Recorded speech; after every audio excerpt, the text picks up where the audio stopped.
Evening, ladies and gents, boys and girls, and welcome to tonight's presentation on personal development and the power of journaling. So first of all, what is personal development? I know it's kind of quite American and a bit woo-woo for a lot of people, especially in the UK, but it's become a lot more popular now, certainly in the last 5 years or even certainly the last decade. But I like to sort of look at personal development as really working on yourself. And it's really trying to become the best version of you in the areas of life that are important to you individually. It's going to be different to everyone else.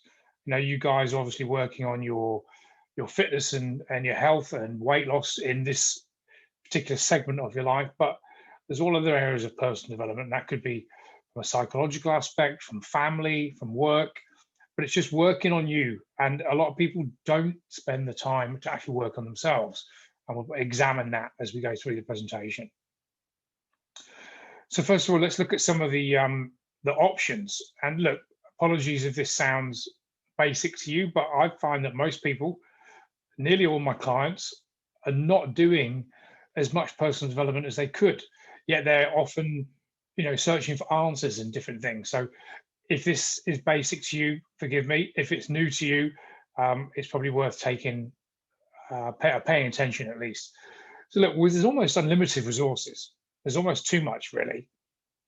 There's books, whether that's Kindle or in a library or in a bookstore. There's never been more books. And the thing I love about a book is that for the price of 10, 12, 15 quid maybe, you can get someone's experiences and almost like their life condensed down. I mean, 30, 40, even 50 years of experiences and what's gone on, what they've learned, condensed down into 200-300 pages for the sake of a tenner.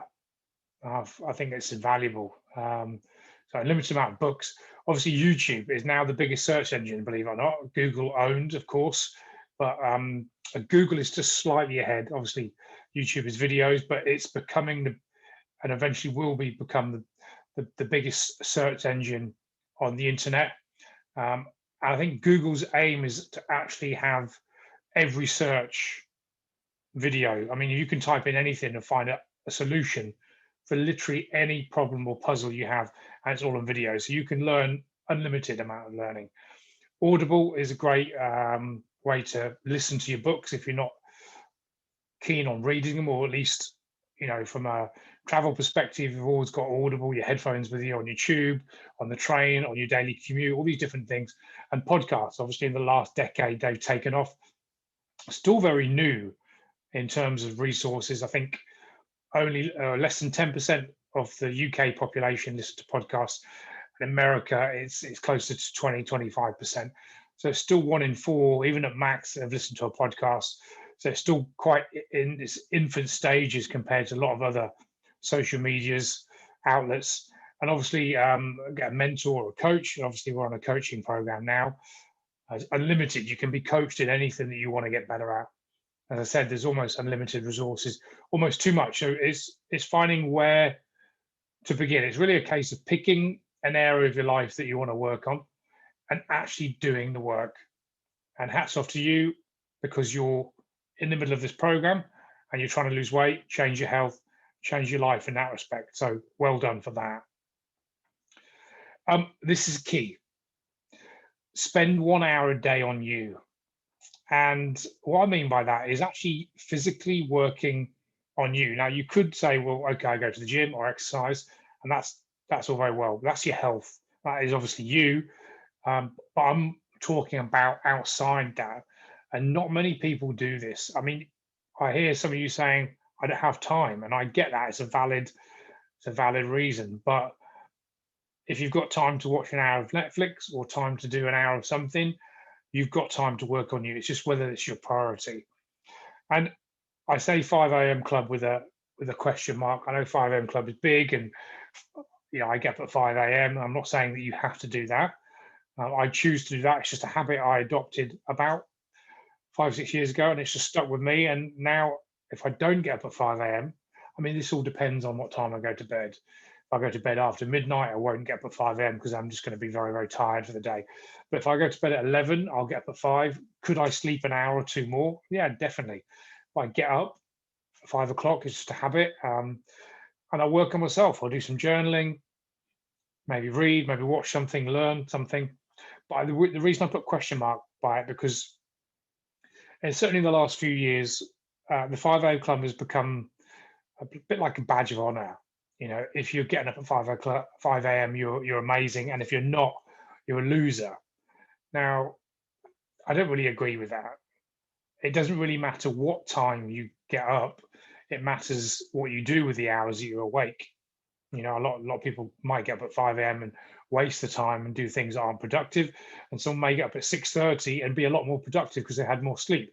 The crux of it is: are you spending time on you? You know, with no distractions to maybe read, listen, watch, or journal. And that's what we're going to talk about: the power of journaling, really, and recording the thoughts, feelings, and everything that's going on in life. But you know, obviously, I can't see you. You're listening to this, but hands up if you've ever actually sat down with a journal and spent, you know, even half an hour working on yourself, writing your goals out, thoughts, feelings, what's going on in your life. Actually, put pen to paper. Not many. If that's you, if you do this, great. If you don't, it could be something you could look at. And I'm a big fan of it. But what are the benefits of journaling? You know, a lot of people say, "Oh God, journal. What do you write in an empty book?" It can be quite tricky and almost a little intimidating.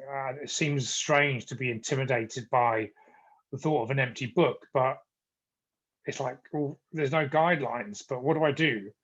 But we'll get to that, and you know, different various types of journaling, and but we'll get to that in a bit. But some of the benefits of journaling, it's been proven to help relieve stress. It can help you reflect on things that are going well in your life, things that you need to work on. It's been shown that it can boost short-term memory. Obviously, you know, you're writing down your to-do list or your goals, intentions for the day. It's almost giving you like an internal cue or jogging your remind, you know, you're reminding yourself of the things you've got to do for the day. But it's actually can show it can inspire creativity. I've found that I get some of my best ideas on a treadmill sometimes, or going for a walk, or doing something where I'm not think something will pop into my head and think, okay, I can use that for a post or a module, or when I speak to a client, and I'll write this down in my journal. So it's almost like capturing ideas. And I mentioned record ideas on the go. So I have my journal wherever I am, and I won't just pull it out anytime, but I'll make a mental note, put that in my journal later on. And sometimes it's weeks, even months before that idea comes back up again. I look through my journal and think, okay, that was a good idea. You know, that popped into my head. It's a really good way to capture ideas. Now, so many people have different thoughts and ideas come to them and don't always capture them. They think, oh, that's a good idea. I'll remember that.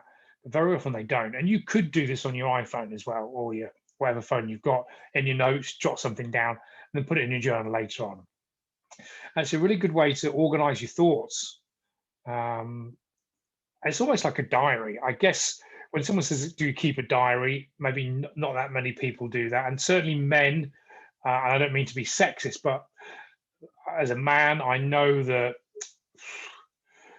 dare I say, stigma around recording feelings. We tend to not be the most open about that. It generally tends to be women that are more open about recording.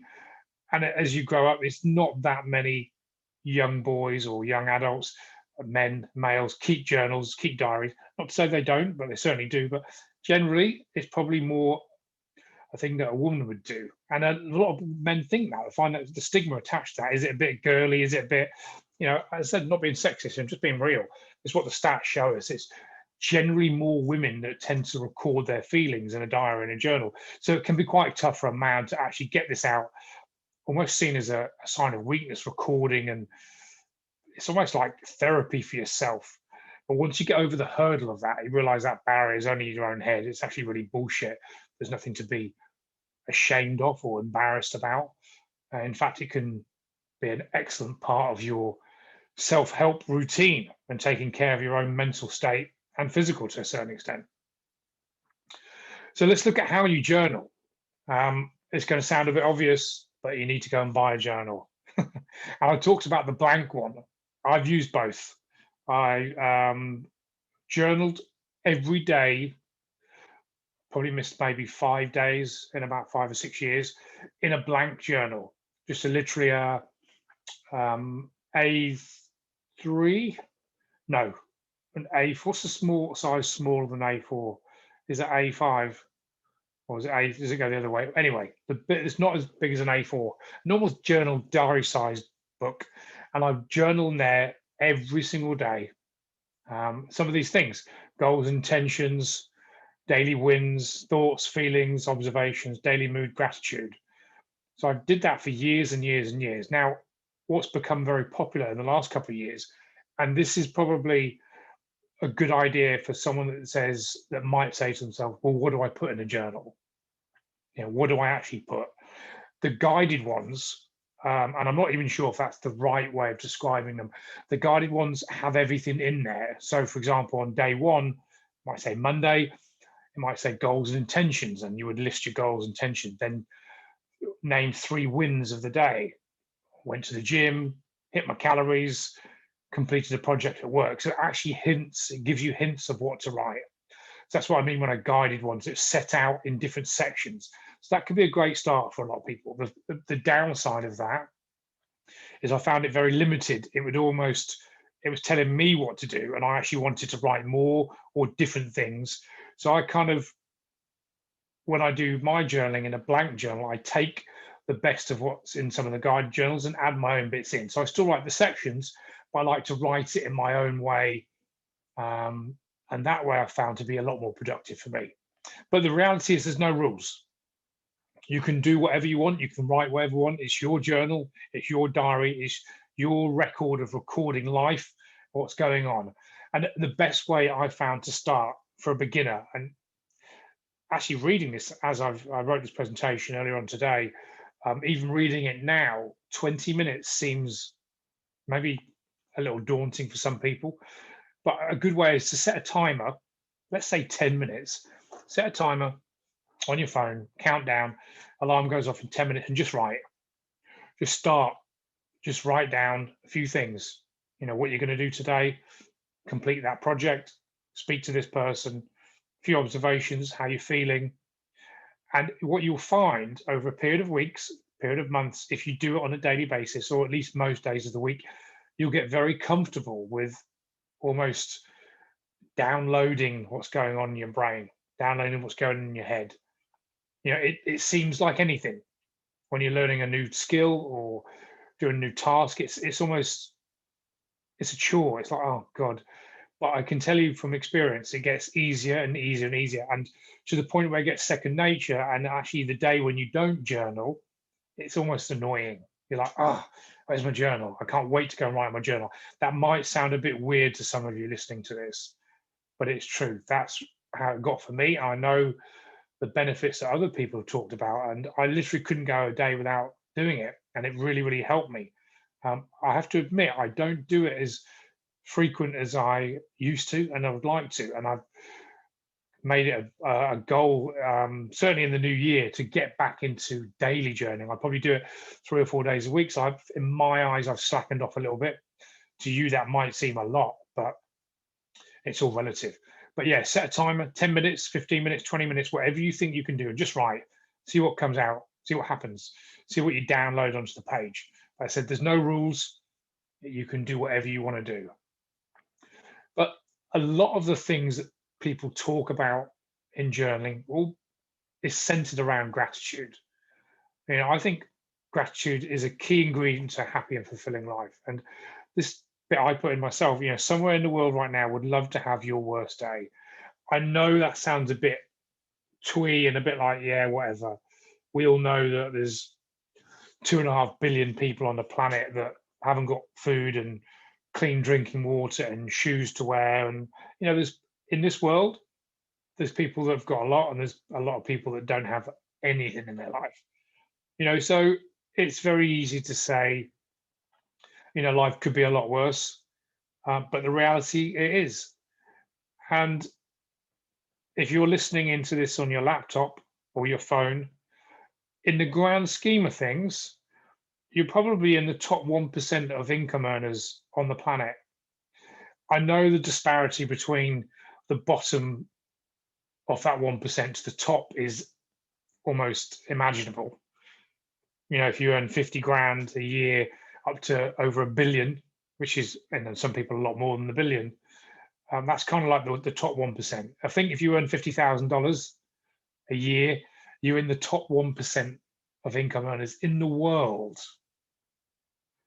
It goes to show 99% people don't have much. So look, it's very easy to say if life's going horribly wrong and you've got a laptop and a phone and roof over your head, you know, but we do have a lot to be grateful for compared to other people. That's not to take away some of the dark days that people, even with so-called have it all or have enough money or home or heat or water or shoes, look after our kids, all these things that we take for granted. But it's just to give a little perspective. And it's nice to have a little perspective, I think, every now and then. Just think about, you know, what you have in your life. And perhaps even on the worst day, you know what, it's not so bad. A lot of people would love to have what I'm going through now. Just something to think about. You can actually write this down in your journal, what you're grateful for. This leads me to this, the 3x3 formula. Now, this isn't mine. This is from a coach that I had, a guy called Paul Mort, and he specializes in mental health for men. And I went on one of his seminars, and it's not just for fitness guys; it's for all guys, young and old, that just want to get ahead in life. And it's just his formula. And again, I don't know if he's taken it from someone. Usually, most of the things around the journaling and personal development and improving world have been taken from one person or another, and you know, spun out a different ways. But this is, I always credit the people's work that I use. This is from Paul Mort, M-O-R-T, if you want to check him out. He's quite a loudmouth Geordie, but great guy, good energy, great coach as well. And he said to write this down every day. And you can do this in a journal. Just put 3x3. Write down 3 people you love and 3 people that love you. Now that sounds a bit obvious, but it's not always so easy, you know. And try and do different people every day. Eventually, you're going to run out of people. You can look back. Try not to do the same people. Like you could put your husband, wife, 2 kids. You're going to love them, or your parents, or your best friends. But just try and it's getting you to think about this. Who do you really love? And that's what comes into being grateful. You know, actually, you know what? Life is not going the way I want it to. I'm having struggles in this area of life, or this is not working. But you know what? I love these people. And then 3 people that love you. Again, try and do different people. Now, if you're a bit of an arsehole, you might have that many that love you. I'm joking. But we've all got people that care about us just as much as we care about them. It's just some awareness of thinking, you know what, life's maybe not so bad. So 3 people that you love and 3 people that love you. Write down 3 things you're excited about. This is important because very often people get down and depressed about things that almost things they're worried about in the future. If you think about most of our worries, they're things that we should have said or done in the past, or we're worried about an outcome of an event or something that's going to happen in the future. And I can tell you right now, there's nothing we can do about the past. There's nothing that can be said or done about what you should have said or done. That's gone. And there's nothing that we can do about the future. So the only time we have is the present. It sounds cheesy, but it's bloody well true. The only thing we can do about, which can control, is what we do in this moment. So rather than thinking about things that could go wrong or the worries you've got in the future, think about 3 things that you're excited about. And that could be something as simple as going on a holiday next summer. It could be about getting out of 2020, the shit show that COVID has been, or Christmas. Maybe you're excited about that with the kids, or a birthday, or a project that you're working on, or could be excited about getting to the gym tomorrow. Hopefully, some of you are. You know, it could be minor, or it could be a major thing, but it's to give you some perspective, almost like to look forward to, rather than focusing on the things that you don't want to happen. Think about things that you're excited about. Okay, and automatically that can lift your mood. So it said it's the formula for happiness and gratitude, getting you to think about things that you're grateful for in life, and also to lift your mood. Maybe you're not feeling so good and think, okay, I've got these 3 things in the diary. I can put a smile on my face today. 3 things that you're most proud of. And this could be, something you accomplished. Maybe a weight loss goal. Maybe you lost 20 pounds and you were well chuffed with that. Or maybe you completed a project, or maybe a sporting event, or anything in your life, something to do with the family. It doesn't matter. I don't care, but you care. 3 things you're most proud of. Maybe it was the birth of your son or your daughter, or when you got married, or anything like that. It doesn't matter. But it's just to put you in a good mood, put a little smile on your face, and think, you know what? I'm grateful. I've got people around me that care about me, people that I love. Life's not so bad. And do this every day. You could do it on the days where you're not feeling great, but you know what? I got into a habit of doing this every day, and it really did. It become second nature, but it just put a smile on my face every day. Made me think, you know what? Life's not so bad. Talking about daily wins and successes, I mentioned that as could be one of the areas that you write down in your journal. And I've done this, I literally just wrote this from maybe my perspective, or could be your perspective if you're going to the gym and taking care of yourself. But these are just made up. 1, went to the gym. 2, hit my protein and water target. 3, didn't exceed my daily calories. 4, walked 5,000 steps. 5, completed project work. 6, played with the kids. 7, read 10 pages of my book. And number 8, got to bed at 8 p.m. As I said, I just wrote the first 8 things that would fit on that screen. So that list would be completely different to you. Daily wins and successes. And using the terminology daily wins and successes is very empowering. You could say that's your to-do list, but when you think to-do lists, it sounds like a chore, doesn't it? It's like, for me, a to-do list is go to Tesco's, get the shopping, put the bins out, walk the dog, all the chores that we have to do. Or walking the dog might not be a chore, but you know what I mean. It's the stuff, the mundane stuff that has to be done throughout the day. Daily wins and successes is kind of like your to-do list. Go to the gym, hit my targets, do this, do this. That your goals, but your daily wins and successes. So this is reflecting on what went well. Now you could also put what didn't go well. You could also record what you need to work on. So on from this, and I haven't done a slide from this, you could have, instead of a to-do list, you could write down goals and intentions. And you notice on our coaching call, I talk about what are your goals and intentions for the week, rather than what are your to-do lists. It's the same thing, but it's just a lot more empowering to have goals and intentions. You could have your goals and intentions list all of those, and then cross them off, and then move them onto the wins and successes. Then you can look back at the end of the day and say, you know what, I actually had a good day. I did 7 out of my 8 intended goals. Or if, one day you only get 2 of those completed, and you wonder why you haven't lost weight at the end of the week, you could think, well, hang on, I didn't go to the gym, didn't get my protein, didn't do my steps, and I was in bed at 3 o'clock in the morning with a few drinks. Is there any wonder I didn't lose any weight? So you can reflect on these things at the end of the day, but you can also reflect on these at the end of the week and almost tally up your goals and intentions for the week and see how many you actually kicked, how many you hit. Did you hit that goals? Was it a tick in the box? And get to the end of the week and you've hit all your goals and your big tick, and those little daily wins and successes are very, very powerful. And there's a quote from Jim Rohn. I actually don't know why his name is at the bottom. When I put that slide together, it looked a lot better. Should be halfway up the screen there. But this is a quote from him. That's it. The gentleman in the back, unfortunately dead now. He died in the 90s, but you may have heard of him, may not. But I recommend checking this guy out. He's one of my favorite sort of speakers or mentors, or put it this way, this is the guy that taught Tony Robbins a lot of what he knows. And I'm sure, unless you've been living under a rock, you've heard of Tony Robbins. You may like, you may not, but one of the powerhouses in the personal development world. But this is his quote, Jim Rohn. If you're serious about becoming a wealthy, powerful, sophisticated, healthy, influential, cultured, and unique individual, yes, I am. I'm talking to myself. Keep a journal.